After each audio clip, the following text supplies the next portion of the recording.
The Bulgarians, who elected their deputies on Sunday for the second time in 3 months, have placed a new anti-system party, led by a singer and popular television host, neck and neck with the conservatives of former Prime Minister Boyko Borissov, weakened by accusations of corruption.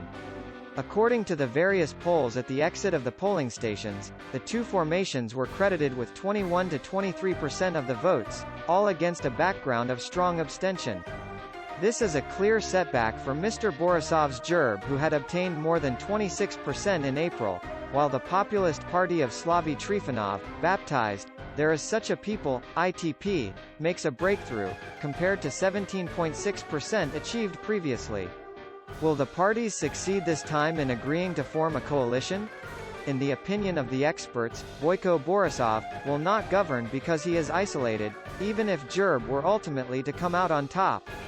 The previous ballot indeed marked the end of an era started in 2009, this ex-bodyguard, who marked with his longevity the Bulgarian post-communist history, not being able to find partners. Weakened by massive demonstrations during the summer of 2020, Mr. Borissov, 62, has lost ground again since, in the face of the flood of revelations from the interim government on the corruption that plagues Bulgaria, the poorest country in the Union European.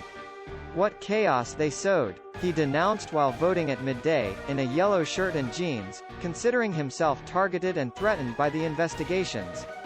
At 4 p.m., 1 p.m. Greenwich Mean Time, the turnout was only 27.2%, compared to 40% on April 4 at 5 p.m., according to the Election Commission.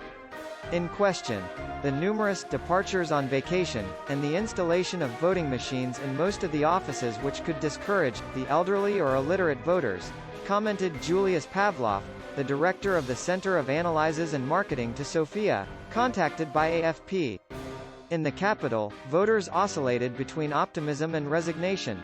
Victoria Nikolova, 34, went to vote with her husband and 2 daughters, to reduce corruption. His wish, in this depopulated country, that our children do not emigrate when they are old. But Julian Lazarov, a 40-year-old journalist, says, no longer hopes for positive changes, to reduce corruption he breathes.